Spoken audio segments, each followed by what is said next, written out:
Bon dia i perdoneu l'accent i la prononciació d'un franceso. La present intervenció tractat dels termes desconeguts de la partició de la Cerdanya, la Làtia, i de la creació de l'enclavament de Livia, que es considera generalment que resultant del Tractat dels Pirineus del 7 de novembre de 1659. La realitat és més complexa. Aquest tractat atribuïa a Espanya tot el comtat de Cerdanya i no era qüestió de dividir a Cerdanya, ni tampoc de l'assignació de 33 vilatges a França. Livia no s'hi va esmentar. És solament l'any següent que s'ha decidit en primer aquesta frontera i després, en novembre, que s'identificaran 33 vilatges, així com les disposicions per a la creació de l'enclavament. Per entendre el procés que va portar a la frontera actual, cal fer referència als documents de l'arxiu, sobretot el de la Corona de Castilla, a Simancas. Documents un llarg temps difícil d'accés i doncs poc usats pels historiadors. Napoleó va saquejar l'arxiu de Simancas el 1810. Era destinat a la futura Escola de Cartes, que és essencialment un centre d'ensenyament universitari. No va ser retornat a Espanya fins a la Segunda Guerra Mundial. Una altra eina és indispensable, les cartes del cardinal Mazzarini durant el seu ministeri, transcrites, classificades i publicades entre 1872 i 1906. Aquesta primera investigació va permetre de descobrir dos personatges decisius en la recerca de la pau, el comte de Fuensaldanya i Antonio Pimentel de Prado. El comte era un soldat proper al rei Felipe IV d'Espanya. Va conèixer Mazzarini el 1648 a través d'Anna d'Àustria, mare de Luis XIV i germana del rei d'Espanya. Inicialment, per resoldre el destí de presoners de guerra. Serà l'únic espanyol amb qui Mazzarini intercanviarà correspondència seguida de fa 10 anys. La relació va convertir ràpidament en cordial, tenint un objectiu comú, aconseguir una pau honorable i reconciliar les dos països. Antonio Pimentel, governador de la plaça de Nieuport, el més estret col·laborateur del comte, les servirà com a intermediari. El 1651, el cardinal es va veure obligat a exiliar-se, es va haver de refugiar al castell de Brühl, acollit per l'arquebisbe de Colònia. Per aconseguir-ho, ha de creuar Flandre espanyola i Pimentel l'escorta amb 300 geners i 100 infants. Durant l'exili, les negociacions entre ells van continuar, però no van tenir èxit. El cardinal estava lluny de París i de Haro s'oposa fortament a la pau. Però, al 1656, es van produir negociacions al més gran secret a Madrid amb el ministre francès d'Afers Exteriors, Hugues de Lionne, per a qui Pimentel era un dels principals interlocutors.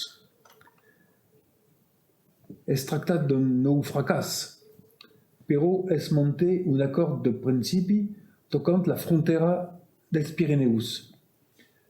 És que hi ha del costat espanyol seguir accent espanyol i el contrari pel que hi ha del costat francès. un acord que es recordara al Tractat dels Pirineus 3 anys després. Així, va ser posat el principi dels límits naturals. A principis de 1658, Pimentel i Fuensaldagna, convertit en governador del Milanès, es trobàvem a Milà, fortement amenaçat pels exercicis francesos, així com Flandria i Portugal.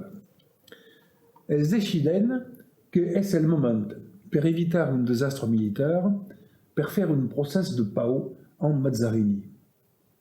És necessari que Felipe IV doni el seu acord pel matrimoni de la seva filla gran, Maria Teresa d'Àustria, amb Louis XIV, un acord essencial, però que s'havia negat a donar. Pimentel és encarregat de convencer-lo. Marxa a Madrid amb un passaport expedit per Mazzarini i a la seva arribada obté aquest acord.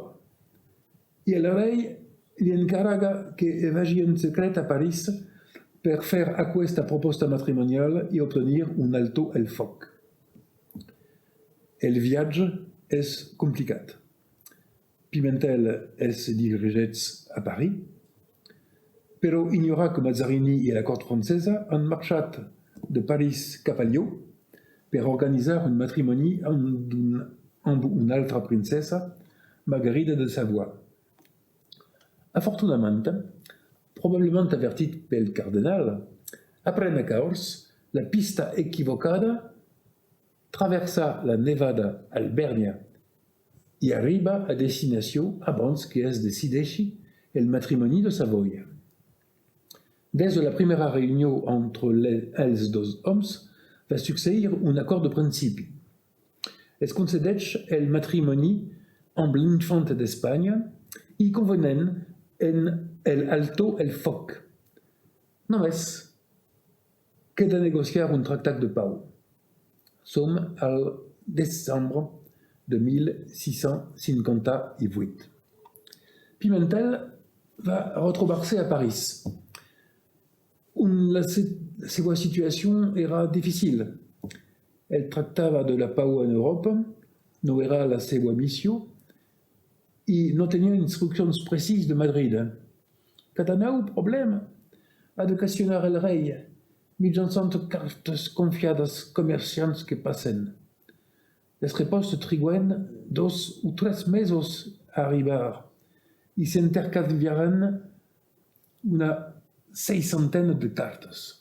Finalment, el 4 de juillet de 1659 va sorgir el Tractat de París, que, en principi, va resoldre tots els problemes, excepte 13 punts que havien de ser discutits pels ministres en la costa basca, on el casament està previst per a la tardor.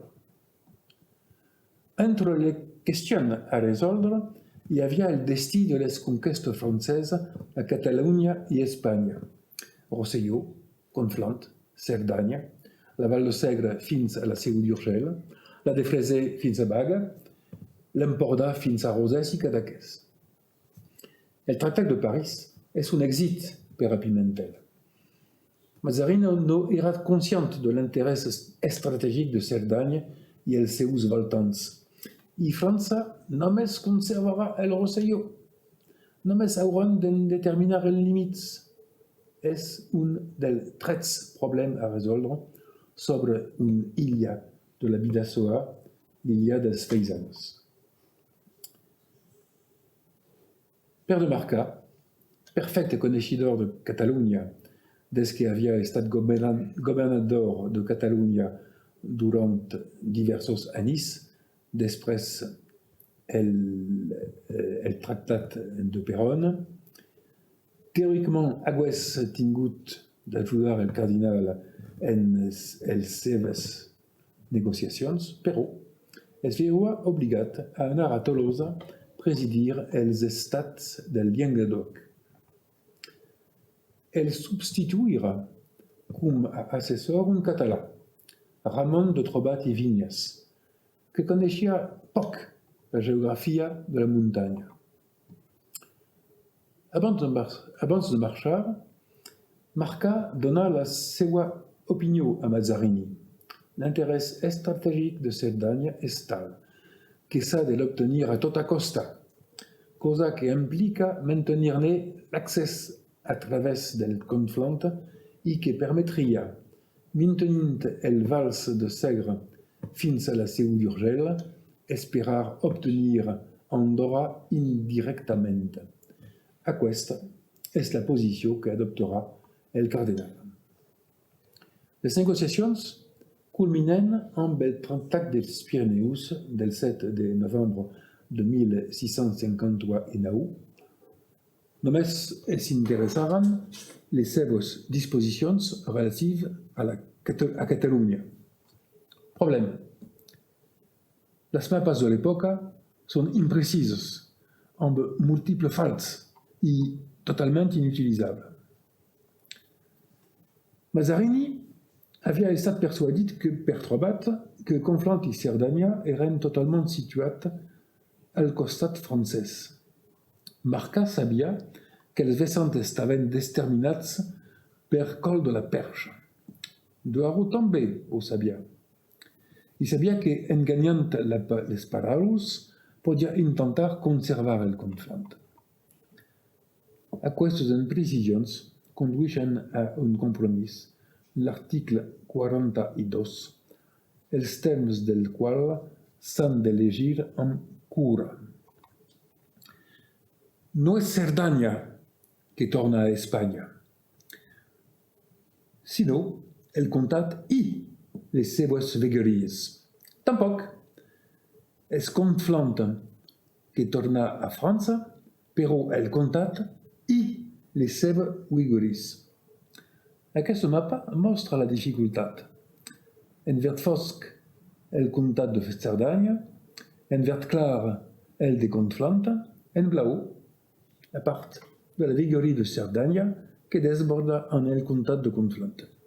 De fet, el territori del comtat, la circumscripció política, no es corresponia amb el de les vegueries. El límit del comtat és el col de la Perche, i de les vegueries més enllà del col, però per manca de mapes precises no se sabia. La resposta és fàcil avui. Cap part de Conflent es va situar al costat espanyol. D'altra banda, la vegueria de Cerdanya usurpa lleugerament sobre el comtat de Conflent, per tant. Al costat francès, alguns pobles, Planes, Sant Pere dels Forcats, la Perche, le Vilar de Vançà, actualment Montluís. Per tant, l'article 42 preveu una reserva resultant dels acords de Madrid. La frontera serà una frontera natural, definida per les vessants del Segre i la Tet, en pràctica el col de la Perche. 4 comissaris hauran de trobar el límit exacte. Marca i Seroni, francès, tots 2 antics governadors de Catalunya, i 2 espanyols d'origen català, Salvà i Romeu. Les conferències de Ceret, al març i abril de 1660, seran un fracàs, tal com demostren els mapes de les reclamacions de les dues parts. Els espanyols, primera mapa, reclamen una línia que es permeti, des de la Roca Colón, recuperar-se totalment Conflent, Capcir i Cerdanya.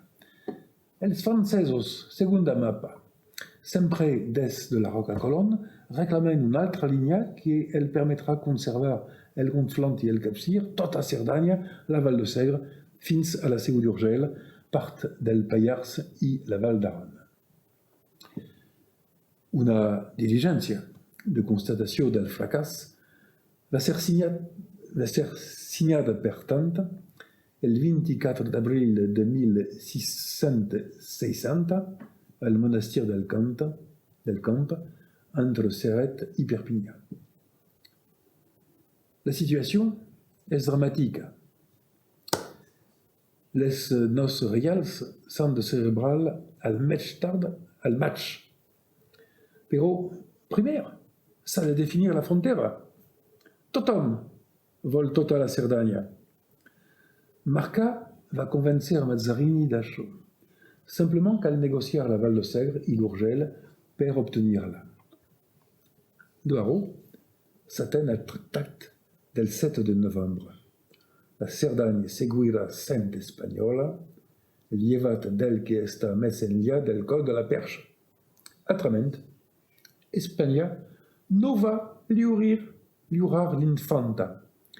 El matrimoni no va succeir, de manera que el tractat de Pyrénées sera nul i es reprendrà la guerra entre França i Espanya a risc d'estreindre a Europa sencera.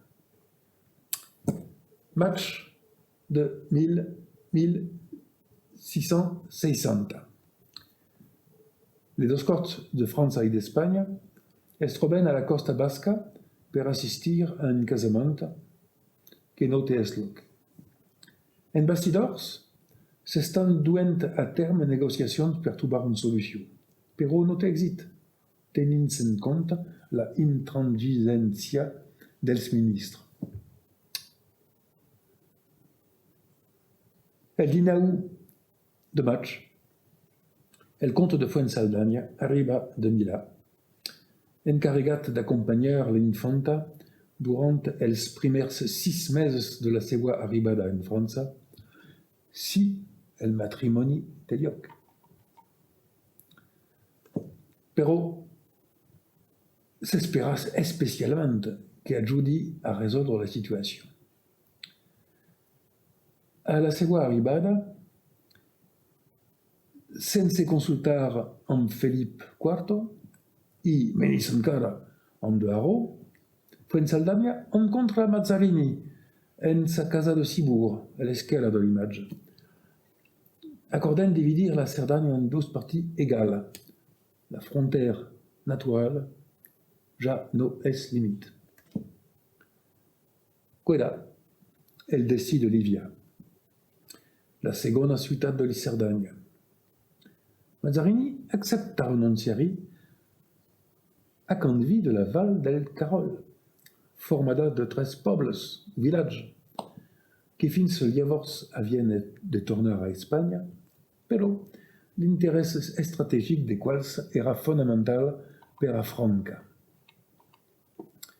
El comte es reuneix amb Felip IV, que dona el seu acord sobre aquesta solució i li encarrega que la finalitzi deixant de banda a de Haro. Caldrà 2 cartes seues al seu ministre de Haro per convèncer-lo de signar l'acord de 31 de maig, que amb el pretexte de la interprétation va trastocar l'article 42 del Tractat dels Pyrénées. Espanya conservarà la Cerdanya, à l'exception de 33 pobles, villages, situats en una línia que connecta la Val de Carol amb Capcir, donnant a la França un territori qui lui permet circular entre les Val de Tête, Aude i Carol. Livia no s'esmenta. Però, sense dubte, és una ciutat i no un poble o un village. Livia no es troba en Espanya, sinó a Catalunya, on només coneixem les ciutats, que són les villes episcopals, les viles, i la resta, que són els llocs. Només podria trobar els 30 llocs qui, a més de 3 de la Val de Carol, permetran d'arribar al 33. Seroni,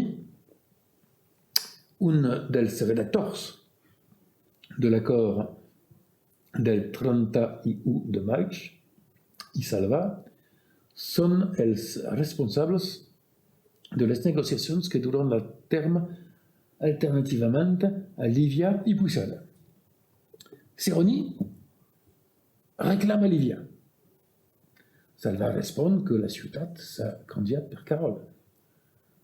Seroni no ho nega, però respon que no està escrit. Construeix una teoria segons la qual a Espanya les ciutats només són les viles, la resta són pobles, obliant que la Cerdanya som a Catalunya, no a Espanya. Si seguíem el seu raonament, Perpinyà, la segona ciutat més gran de Catalunya, seria un poble, ja que no és la seu d'un bisbat, a l'època situat a Elna. Caldrà la intervenció de Fuensaldagna amb Mazarini, que s'estava a París, per resoldre la situació.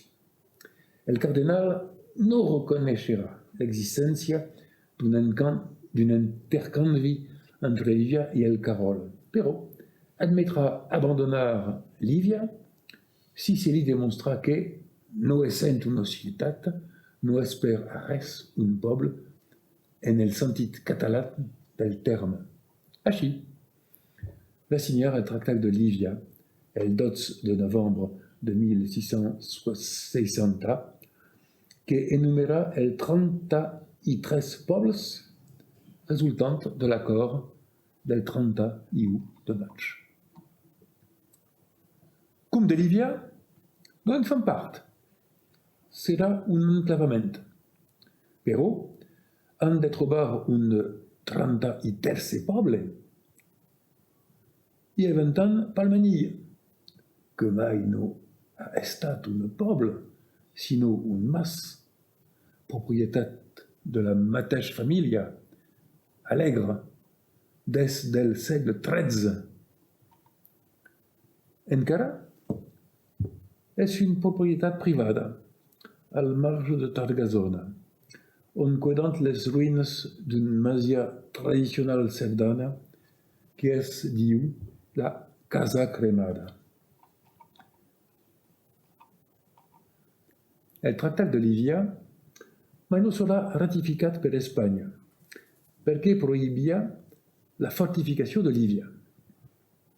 Però, segons la col·lecció de tractats signats per Espanya, compilada al segle XVIII per l'arxiver de Abreu, França hauria ratificat aquest tractat el 20 d'agost de 1663, eliminant la prohibició de fortificar Líbia. Sembla que ara falta aquest document en qualsevol arxiu desaparegut. En conclusió, no va ser el Tractat del Pirineus que va distribuir la frontera actual, sinó l'acord del 31 de maig 1660, i Líbia no es va atribuir a Espanya perquè era una ciutat, sinó perquè s'havia bescanviat per la Val del Carol.